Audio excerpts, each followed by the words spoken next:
kuatkan hati. Negeri ini memanggilmu kawan. Belajar bergerak berbagi untuk negeri. Guru penggerak majukan pendidikan. Guru penggerak menghamba pada murid. Kreatif rancang pembelajaran. Hargai potensi diri.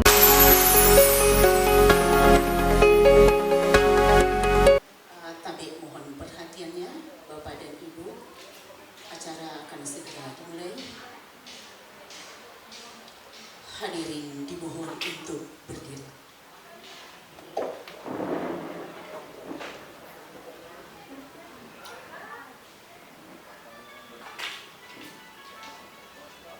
Menyanyikan lagu Indonesia Raya yang akan dipandu oleh teman kita Ibu Andi Fatila, SPD MPD. Dengan hormat disilakan.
Hadirin dimohon duduk kembali.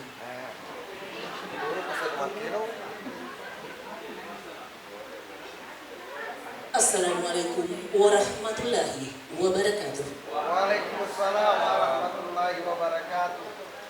Hari ini Rabu 18 Januari 2023, acara implementasi budaya positif di lingkungan sekolah pendidikan guru penggerak angkatan ke-7 dimulai. Marilah acara ini dibuka dengan membaca basmalah. Bismillahirrahmanirrahim. Acara selanjutnya pembacaan doa kepada saudara kita Bapak Andi Awaludin SOM untuk membacakan doa. Dengan hormat disilakan. Assalamualaikum warahmatullahi wabarakatuh. Waalaikumsalam warahmatullahi wabarakatuh. Salam sejahtera bagi kita semua. Hadirin yang berbahagia, marilah kita berdoa dengan khusyuk menurut agama masing-masing, dan izinkan saya untuk memandunya sesuai dengan tuntunan agama Islam. A'udzubillahi minasyaitonirrajim. Bismillahirrahmanirrahim.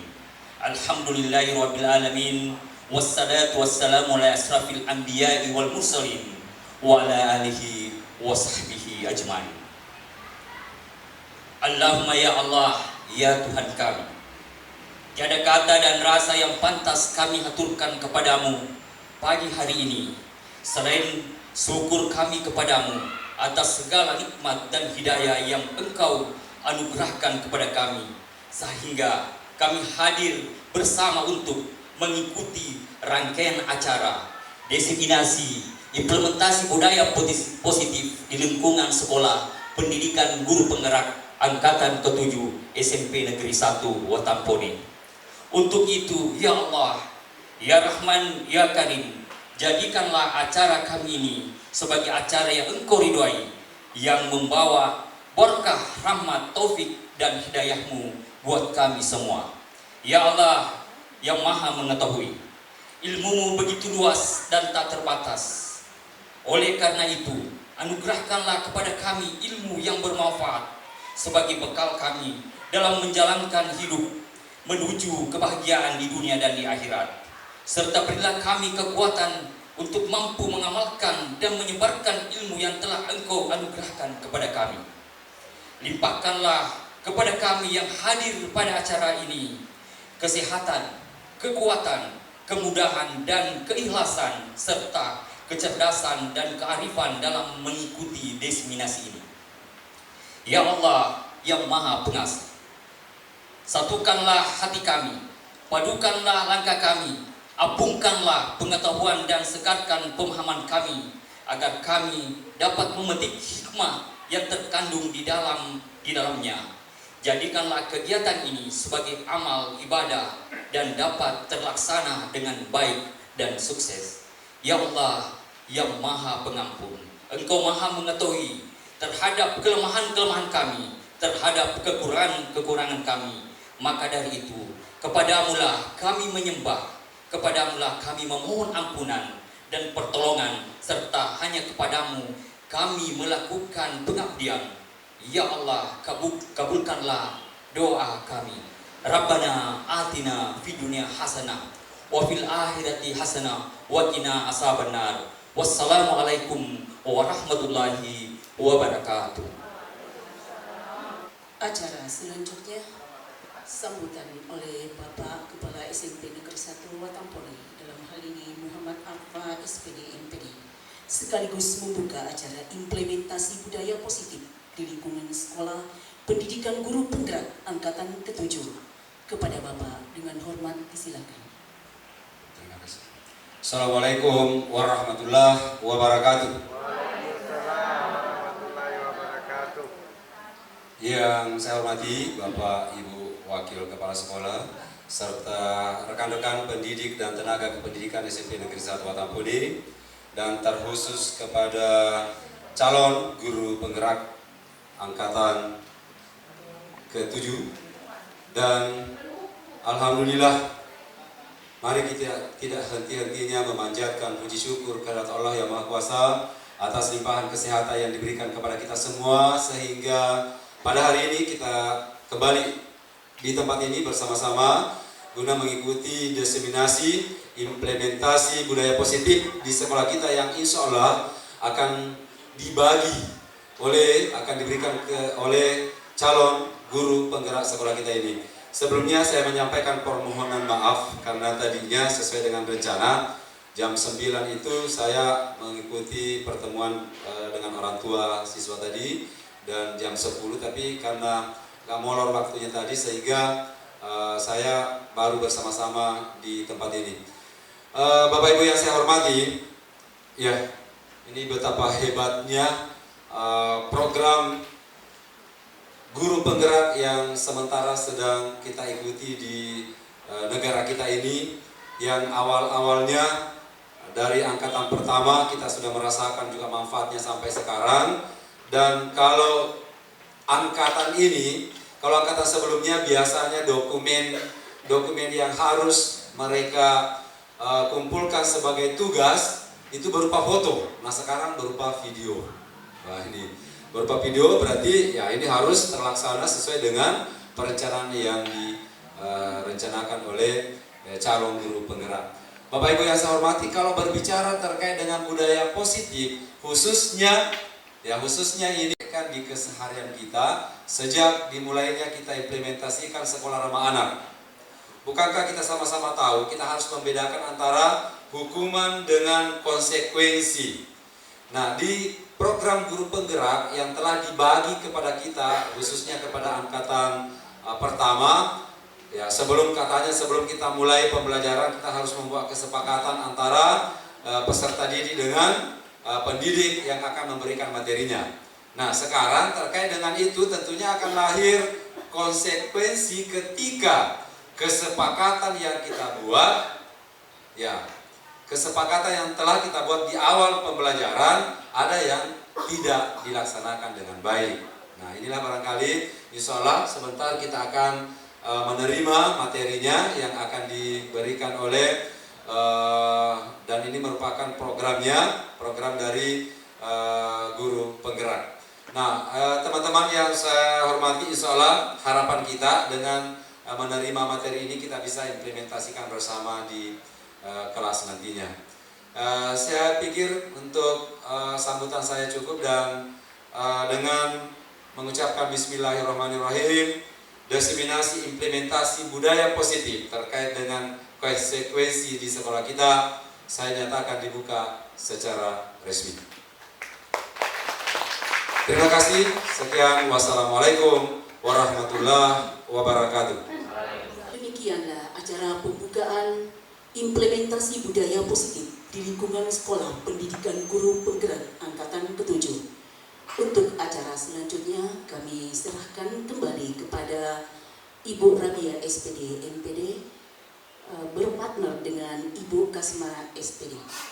Terima kasih. Assalamualaikum warahmatullahi wabarakatuh. Bismillahirrahmanirrahim. Assalamualaikum warahmatullahi wabarakatuh. Selamat siang dan salam sejahtera untuk kita semua. Marilah tak henti-hentinya kita mengucapkan puja dan puji syukur kehadirat Allah Subhanahu wa taala, Tuhan yang Maha Esa, karena atas izinnya lah sehingga kita diberikan kesempatan dan kekuatan untuk bisa berkumpul di tempat ini dalam rangka menghadiri acara diseminasi atau aksi nyata untuk guru penggerak angkatan ke-7.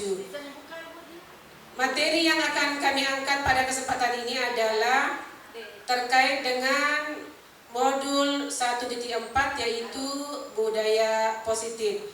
Sebelumnya saya ingin mengucapkan banyak-banyak terima kasih kepada teman-teman sekalian, Bapak dan Ibu guru, atas kesediaannya meluangkan waktu untuk menghadiri kegiatan ini. Sekedar informasi bahwa CGP angkatan ke-7 baru saja menyelesaikan modul 1, dan salah satu tugas di akhir modul adalah dengan mengadakan aksi nyata seperti yang kita lakukan pada kesempatan kali ini.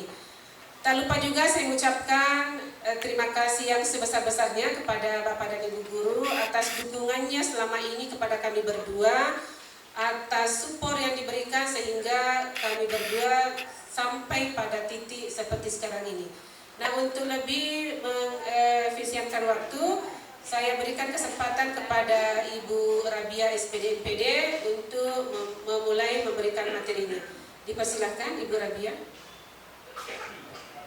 Terima kasih Ibu Kasma. Ya, baiklah Bapak Ibu, sebelum saya memulai acara ini, yaitu memaparkan modul 1.4 yang merupakan aksi nyata dari kegiatan kami, yaitu pendidikan guru penggerak angkatan ke-7. Materi yang akan kami angkat yaitu budaya positif. Tentunya di dalam budaya positif setiap hari kita lakukan. Tetapi apakah budaya yang kita lakukan itu bermakna atau tidak? Nah, pertanyaan pemantik yang akan saya berikan seperti di layar, setuju atau tidak setuju Bapak Ibu? Yang pertama, yang menyatakan bahwa hukuman dapat mendisiplinkan anak. Setuju Bapak Ibu? Setuju atau tidak? Bahwa hukuman itu dapat mendisiplinkan anak. Tidak setuju? Ada yang setuju? Setuju. Oke. Yang kedua, pemberian hukuman dengan hal positif seperti membaca atau membersihkan halaman sekolah dapat meningkatkan disiplin anak. Setuju atau tidak? Setuju. Ada setuju, ada tidak. Oke. Yang ketiga, memberi penghargaan dapat meningkatkan motivasi belajar anak. Setuju. Setuju? Bahwa dengan adanya penghargaan Sama dengan guru. bisa meningkatkan motivasi belajar anak. Setuju? Setuju. Oke. Apakah semua anak merasa bahagia jika ada di kelasnya yang diberi penghargaan sementara yang lainnya tidak? Iya, inilah yang akan kita kupas Bapak Ibu, yang akan kita bahas sejauh mana peran kita sebagai guru dalam mengartikan hukuman, konsekuensi dan restitusi ataupun penghargaan yang sering kita lakukan sehari-hari. Topik dalam eksplorasi konsep yang akan kami bahas ada 6. Jadi di sini saya berbagi. Yang pertama, disiplin positif dan nilai-nilai kebajikan universal. Yang kedua, teori motivasi, hukuman dan penghargaan serta restitusi. Yang ketiga, keyakinan kelas. Yang keempat, kebutuhan dasar manusia dalam dan dunia berkualitas. Yang kelima, restitusi. Di dalam restitusi itu ada 5 posisi kontrol. Dan yang keenam, restitusi segitiga restitusi. Dan untuk materi yang akan saya bawakan yaitu di nomor 1 dan 2. Yang selanjutnya akan dibawakan oleh Bu Kasma. Nah, kita berawal dari kata disiplin. Apa sih makna disiplin? Disiplin berasal dari bahasa Latin yang artinya belajar. Tentunya kita punya niat yang murni semua. Kita mau anak-anak dia mematuhi apa yang kita sampaikan. Ya Bapak Ibu ya. Mana asal dari kata ini berkonotasi dengan disiplin diri dari murid-murid Socrates dan Plato. Menurut beliau, disiplin diri membuat orang menggali potensinya menuju sebuah tujuan apa yang dia hargai. Namun dalam budaya kita, makna kata disiplin telah berubah menjadi sesuatu yang dilakukan seseorang pada orang lain untuk mendapatkan kepatuhan. Ya Bapak Ibu ya. Kecenderungan umum adalah menghubungkan kata disiplin dengan ketidaknyamanan, bukan dengan apa yang kita hargai atau pencapaian suatu tujuan mulia. Itu. Jadi tujuan kita mendisiplinkannya supaya mereka patuh, ya. Nah sekarang, Bapak Ibu punya tangan semua ya? Ya. Ada. Sekarang mari kita merenung sejenak. Ada kegiatan bagaimana kita merubah paradigma yang selama ini kita lakukan di kelas atau di sekolah di SMP Negeri 1 Watampone. Kegiatannya itu kepalan tangan. Silakan Bapak Ibu memejamkan mata Ya. sambil mengambil kepalan tangannya. Ya. Mengambil mengepal. Silakan mengepal. Sobeklah secari kertas kecil. Tuliskan benda atau sesuatu yang sangat berharga untuk Anda.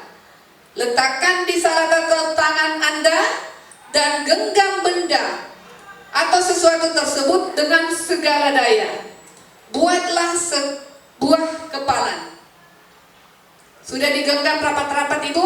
Apa yang sudah Ibu catat? Apa yang sudah Bapak Ibu tulis? Nggak ada. Sudah. Ya. Nah, ada teman Anda yang ingin mencoba dengan sekuat tenaga, ingin membuka genggaman tangan Bapak Ibu dengan berbagai cara. Bisa membujuk, bisa mengancam, bisa menghardik, merayu, ataupun menyuap sekalipun. Apa saja agar dapat membuka kepalan tangan Anda. Ya, jadi pada saat kita menggenggam sesuatu, ada rayuan, ada bujukan, bahkan ada suapan. Pertanyaannya, apakah Bapak Ibu ingin membuka genggaman tangannya? Iya. Bagaimana Bu Jumi mau mempertahankan? Silakan. Ibu Jumi katanya mau menggenggam tangannya. Kenapa masih mau menggenggam? Kalau menurut saya pribadi, jelas saya ingin mempertahankan apa yang orang ingin ambil dari saya. Karena sesuatu yang saya pertahankan berarti sesuatu yang saya sayang, sesuatu yang saya cintai. Iya kan? Seperti itu Ibu Rawi. Iya, terima kasih Bu Jumi. Katanya dia akan mempertahankan apapun yang akan terjadi di suap berapa miliar pun dia tidak akan buka. Atau ada pendapat lain Bapak Ibu? Masih mau genggam? Ya silahkan berpendapat. Bu Eda mungkin? Silahkan Bu Eda. Terima kasih. Assalamualaikum warahmatullahi wabarakatuh. Jadi menurut saya manakala itu memang tidak sesuai dengan aturan, maka tentu saya harus lihat dulu aturannya seperti apa. Kemudian kalau memang yang bersangkutan yang mau melihat itu, saya lihat juga siapa. Setelah itu saya akan bekerja sama, saya akan membuka pelan-pelan tangan saya dan kami akan melihat bersama apa yang sebenarnya dalam genggaman saya. Barangkali seperti itu Bu ya. Terima kasih. Terima kasih Bu Eda. Dia akan melepas walaupun itu benar. Perubahan paradigma teori kontrol atau teori pilihan. Ilusi kontrolnya yang pertama, ilusi guru mengontrol murid. Karena tujuan kita mau mendisiplinkan mereka supaya mereka dapat terkontrol. Yang kedua, ilusi bahwa kritik dan membuat orang merasa bersalah dapat menguatkan karakter. Ya Bapak Ibu ya. Yang ketiga, ilusi bahwa semua penguatan positif, efektif dan bermanfaat. Dan yang keempat, ilusi bahwa orang dewasa memilih hak untuk memaksa. Nah, yang keempat ini mungkin masih ada budaya-budaya yang kita lakukan bahwa orang dewasa memilih hak untuk memaksa. Nah, perubahan paradigma stimulus respon dengan teori kontrol atau teori pilihan, siapa sesungguhnya yang memiliki kontrol? Ya, stimulus respon. Contoh, kita mencoba mengubah orang agar berpandangan sama dengan kita. Contoh kecil, kita menginginkan peserta didik harus menyelesaikan tugasnya seperti apa maunya kita. Ya Bapak Ibu ya, yang sering kita lakukan. Nah, teori kontrolnya atau teori pilihannya, kita berusaha memahami pandangan orang lain tentang dunia. Jadi artinya apa? Kita harus memahami murid kita sejauh mana kemampuan mereka untuk menyelesaikan apa yang kita berikan, bukan maunya kita. Yang kedua, perilaku buruk dilihat sebagai suatu kesalahan. Semua yang dilakukan oleh murid kita, notabene berpandangan negatif, semua buruk di mata kita. Kita tidak pernah menelusuri apa yang menyebabkan mereka seperti itu. Nah, di dalam teori kontrol, semua perilaku memiliki tujuan. Mungkin karena mereka keluar masuk mau diperhatikan, ya Bapak Ibu ya, yang sering di kelas. Yang ketiga, orang lain bisa mengontrol saya. Teori kontrolnya hanya Anda yang bisa mengontrol diri Anda. Contoh tadi yang diberikan genggaman tangan. Siapa yang bisa membuka genggaman tangan Anda kalau bukan diri kita sendiri?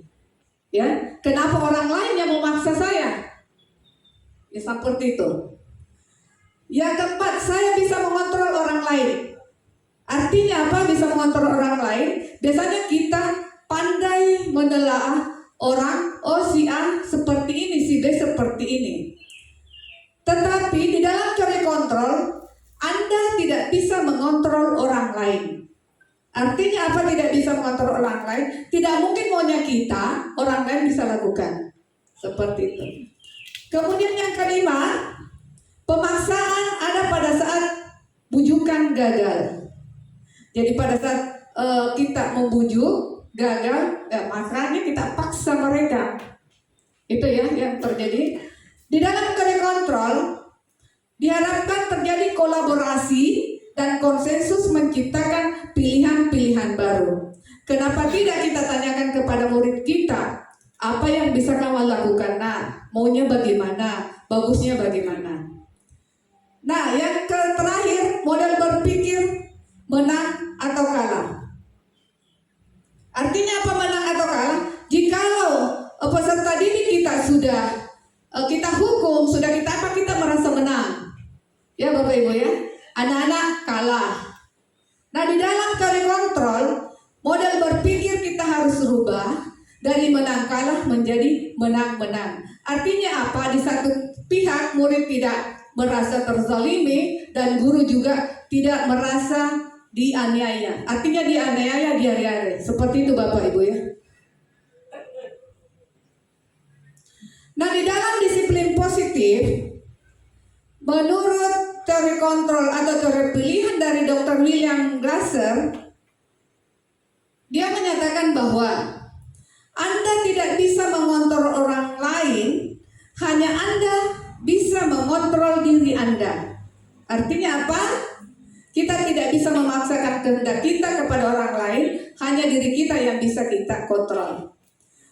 Nah, mana disiplin artinya belajar kontrol diri dengan menggali potensi kita agar tercapai tujuan mulia, yaitu sesuatu menjadi seseorang yang kita inginkan berdasarkan nilai-nilai yang kita hargai. Artinya apa? Kita ingin menjadi diri kita sendiri. Dan yang kedua, semua perilaku memiliki tujuan. Di dalam teori motivasi, ada yang dikatakan motivasi intrinsik dan ada motivasi ekstrinsik. Di dalam motivasi ekstrinsik, nah tentunya kalau kita melakukan motivasi ekstrinsik dan dalam teori motivasi hanya untuk menghindari hukuman. Contohnya di dalam posisi kontrol, penghukum, dan pembuat rasa bersalah. Nah, kita menginginkan memberi hukuman kepada anak-anak supaya mereka jerah, supaya mereka disiplin.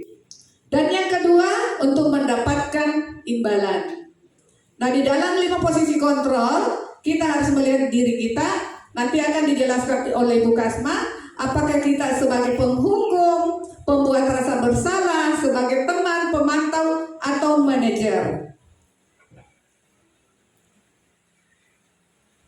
Nah, yang harus dikembangkan di dalam penguatan profil pelajar Pancasila yaitu nilai-nilai kebajikan universal, tentunya semua yang bernilai positif yang merupakan tujuan mulia yang ingin dicapai setiap individu.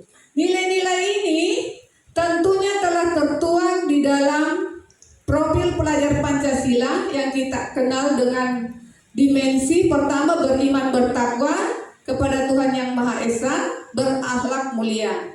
Yang kedua, mandiri, bernalar kritis, berkebinekaan global, bergotong royong, dan kreatif.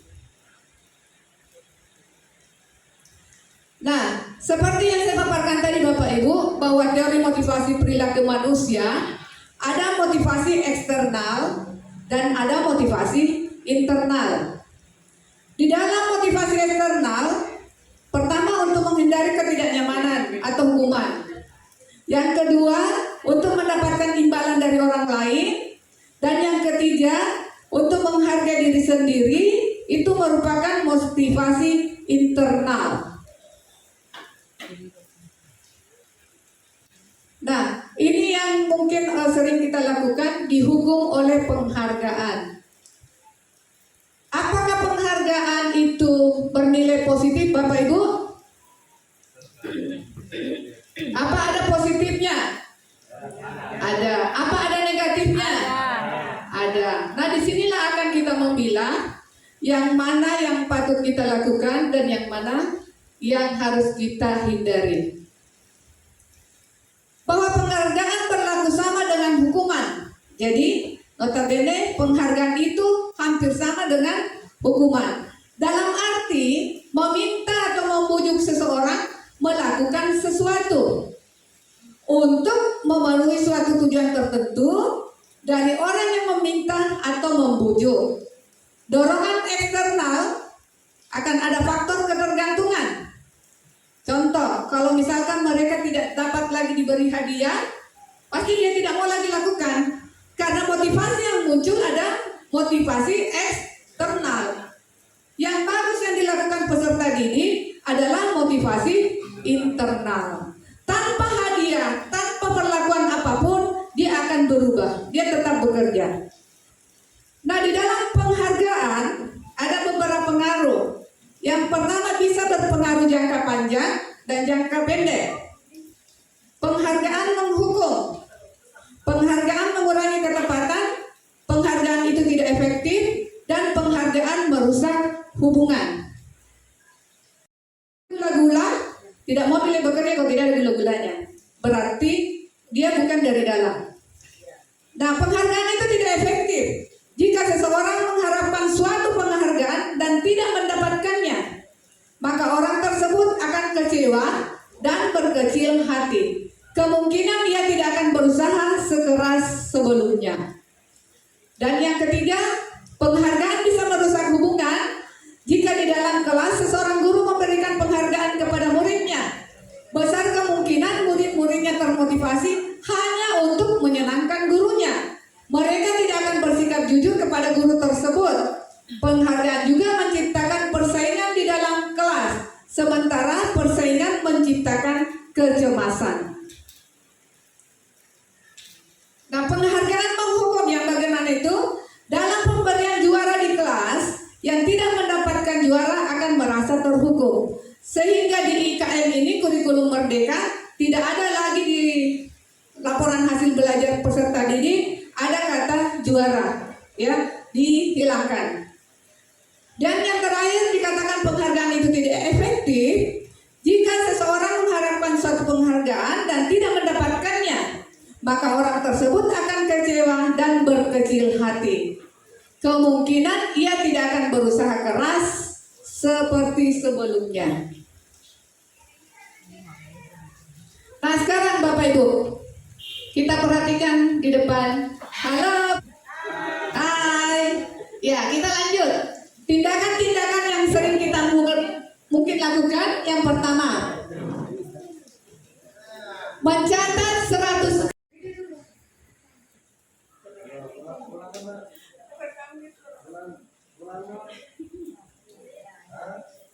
Bismillahirrahmanirrahim. Assalamualaikum warahmatullahi wabarakatuh. Menurut yang saya pahami, hukuman itu jika kita memberikan sesuatu kepada siswa atau murid kita yang tidak ada kaitannya dengan apa yang kita berikan pada saat itu, atau tidak ada kaitannya dengan materi. Sedangkan konsekuensi seperti tadi pelajaran olahraga bagi siswa yang terlambat itu karena memang pemanasan itu perlu bagi anak-anak, jadi tidak ada salahnya disuruh berlari sambil kayaknya seperti memberi hukuman, tapi bukan hukuman, tapi konsekuensi karena terlambat, artinya belum melakukan pemanasan sehingga diberi tugas lari keliling lapangan untuk melakukan pemanasan supaya terkait dengan materi yang sedang berlangsung. Demikian untuk sementara. Assalamualaikum warahmatullahi wabarakatuh. Saya lihat di atas itu sebenarnya antara hukuman dengan konsekuensi itu sebenarnya hampir-hampir mirip. Ya, hampir-hampir mirip ya. Jadi kita harus tahu. Jadi yang tadi itu memberikan hukuman ke siswa dengan cara disuruh untuk berkeliling lapangan basket itu termasuk hukuman, ya, bukan konsekuensi. Seperti itu yang saya pahami. Ya, kasih Bu. Jadi yang terakhir itu dia hukuman. Hukuman. Bagaimana guru PJ? Menurut saya adalah konsekuensi. Kenapa? Karena biasanya sebelum melakukan aktivitas berolahraga, biasanya anak-anak melakukan hal yang demikian. Pemanasan. Jadi apabila anak tersebut terlambat datang, maka kita berikan sejenis konsekuensi yang hampir sama dengan yang diperlukan sebelumnya. Terima kasih Bu.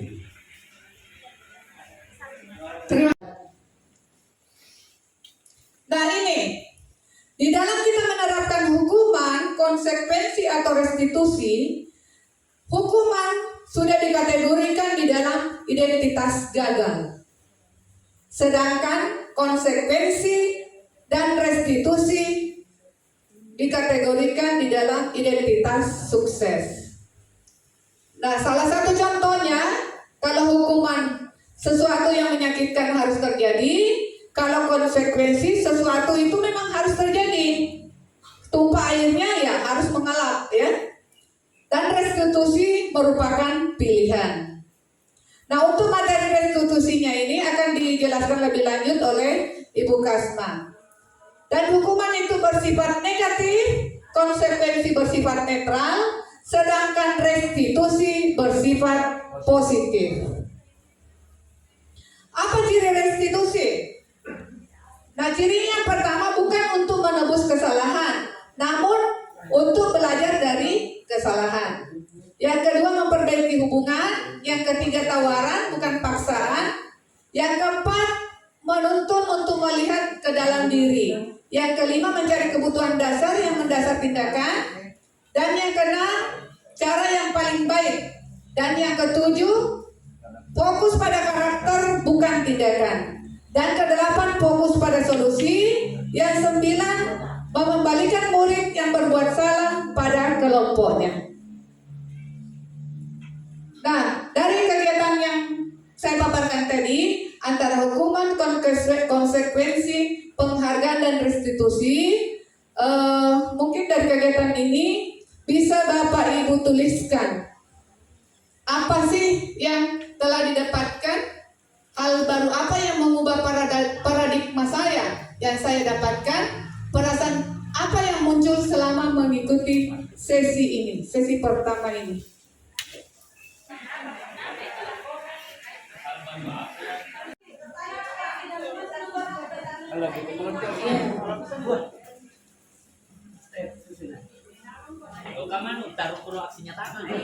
Tadi sudah disinggung oleh Ibu Rabia. Baik Bapak dan Ibu, kita mulai materi yang pertama, yaitu tentang keyakinan kelas. Mungkin selama ini yang kita familiar di telinga kita adalah tentang kesepakatan kelas, ya Bapak dan Ibu. Namun kesepakatan kelas itu nantinya kita akan menyusun dengan sedikit memberikan sentuhan perubahan. Kita akan menggantinya dengan istilah keyakinan kelas. Baik. Nah, apa sih tujuan dari penyusunan keyakinan kelas ini? Jadi tujuan penyusunan keyakinan kelas adalah yang pertama, menciptakan pembelajaran yang berpusat pada murid. Kemudian yang kedua, memunculkan keterlibatan murid dalam menentukan kelas yang diimpikan, sehingga murid lebih bertanggung jawab akan keputusan yang mereka buat secara bersama-sama. Ya, Bapak dan Ibu, kan selama ini kalau kita pihak guru atau pihak sekolah yang menetapkan peraturan, itu kan datangnya dari sekolah atau datangnya dari guru. Tetapi lain halnya jika sesuai bahwa kita di posisi kontrol mana, apakah kita penghukum, pembuat rasa bersalah, sebagai teman, ataukah pemantau, ataukah manajer. Nah, posisi kontrol yang terbaik adalah pada posisi manajer. Dari posisi manajer inilah marilah kita semua melakukan segitiga restitusi apabila ada murid yang terlambat atau ada murid yang membuat satu pelanggaran di sekolah ataupun di kelas. Semoga kita semua menjadi guru-guru hebat, guru-guru yang selalu ditambahkan di kelas, guru-guru yang selalu disayangi oleh murid-muridnya, guru-guru yang dirindukan oleh peserta didiknya. Bukan guru-guru apabila tidak hadir mereka mengatakan hore. Marilah kita menghindari kalimat itu.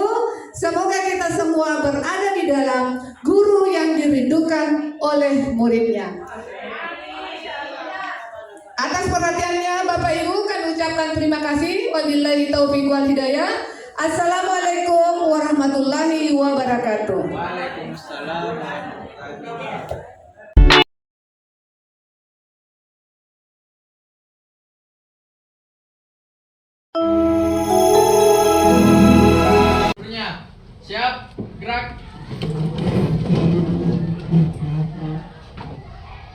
salam pada Ibu Guru. Assalamualaikum warahmatullahi wabarakatuh. Waalaikumsalam warahmatullahi wabarakatuh. Duduk siap, gerak.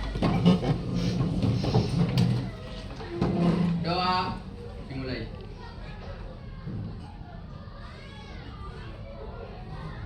Doa selesai. Tepu IPA. Integritas, peduli, amanah. Oke anak-anakku, hari ini bagaimana kabarnya? Alhamdulillah baik. Masih sehat? Sehat. Masih kegiatan kita, Ibu akan melakukan suatu kegiatan, ya. Tentunya anak-anakku semua menginginkan bagaimana suasana kelas yang baik, ya. Menginginkan kelas impian? Ada kelas impiannya? Ada. Apa saja yang kalian inginkan, nak? Dalam satu kelasnya ini? Kelasnya nyaman. Kelasnya? Nyaman. Nyaman. Apalagi? Keluarganya bagaimana? Apa itu? Solid, kerjasama yang baik, ya. Itu pasti yang diinginkan dalam satu kelas impian. Kita selalu memimpikan yang baik-baik, jangan memimpikan yang jelek-jelek, ya. Nah, untuk mencapainya kelas impian itu, tentunya kita harus membuat satu kesepakatan, ya, nah, supaya kita konsisten. Jadi budaya-budaya yang nanti kita akan terapkan dituangkan dalam satu kesepakatan, kemudian dibuat dalam satu keyakinan, ya. Karena kalau kita sudah yakin bahwa itu bisa dilaksanakan, maka insya Allah akan tercapai kelas impian. Siap semuanya menjadi kelas yang nyaman dan bersahabat? Siap. Nah, untuk itu, ya, untuk mendapatkan kelas impian anak-anakku, baiklah kita akan, Ibu akan membagikan kertas, kemudian kalau menulis kesepakatan apa yang akan dibuat, ya. Kemudian kita akan tuangkan dalam kertas ini, ditulis, kemudian ditempel nanti, ya. Tulis kesepakatannya, apa yang diinginkan.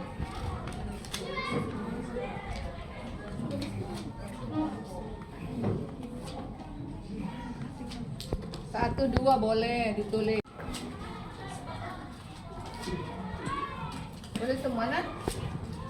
Satu-satu.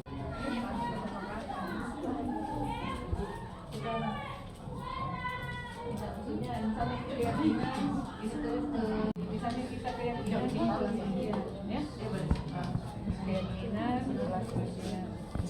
Oke. Apa lagi? Kelas impian kamu.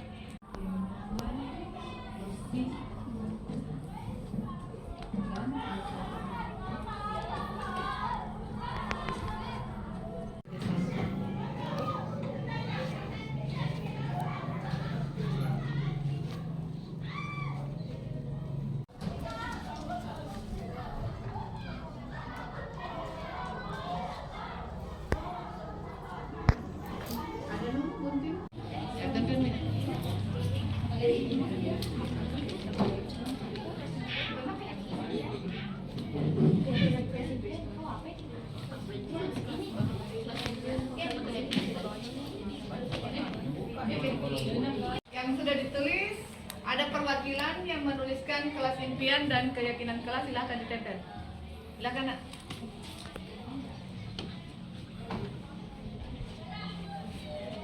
Iya, sini bagian. Ini lagi. Ada kelas impian, ada keyakinan. Lanjut.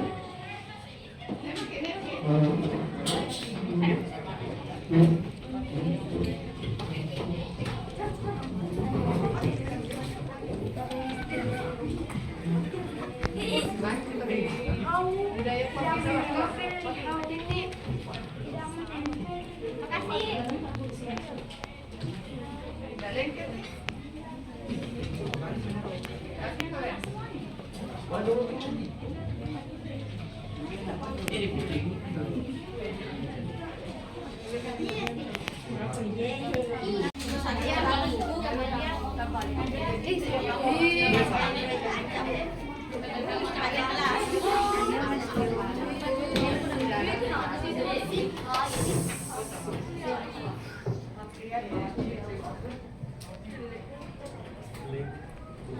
sudah menempelkan apa keinginannya dan keyakinannya bagaimana untuk mencapai satu kelas yang diimpikan ya. Bisa ada yang bantu Ibu membacakan? Lila, boleh? Ya, silakan Nak. Iya, keyakinan, keimpiannya dulu deh. Mau menjadi apa kelasnya? Kelas yang nyaman, bersih dan bersahabat, teman kelas yang solid, teman kelas yang baik dan tidak toksik. Kelas impian ada yang bersih, aman, rapi, kemudian solid, selalu bekerja sama, saling menghormati, disiplin, menghormati guru. Persahabatan di kelas yang baik, kerjasama yang baik, tidak terjadi masalah antar teman kelas, saling menghormati satu sama lain. Datang tepat waktu, mendengarkan guru saat pembelajaran, berpakaian rapi, sopan dan santun. Iya. Rama deh, Rama. Dibaca aja, Rama. Silakan Rama.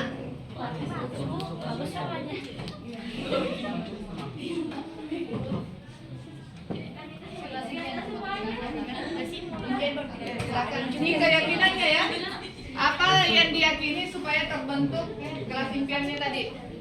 Teman yang tidak toksik, kelas yang nyaman, bersih, kerjasama yang bagus, saling menghormati, solid, bekerja sama, jujur, tolong menolong, bersih, nyaman, bekerja sama membersihkan kelas atau piket, damai dan tentram. Iya.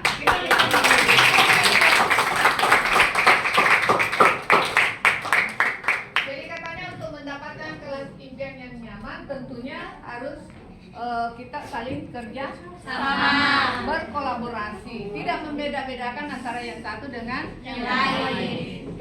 Kemudian untuk menciptakan kelas yang bersih, tadi keyakinannya Piket bersama. ya, piket bersama, menjalankan tugas atau dengan kata lain kita harus tanggung jawab. Keyakinannya tidak kesepakatan yang dibuat tidak perlu banyak, tetapi walaupun sedikit, tetapi kalau kita konsisten melaksanakannya, suatu saat dia akan menjadi budaya. Dia akan membudaya, ya. Jadi kita harus budayakan kegiatan-kegiatan yang positif. Oke, sepakat dengan keyakinannya? Sepakat. Masih semangat? Masih. Terima kasih Nandaku untuk kegiatan kita hari ini. Ucapkan semoga kita semua dalam keadaan sehat walafiat. Amin. Assalamualaikum warahmatullahi wabarakatuh. Waalaikumsalam warahmatullahi wabarakatuh.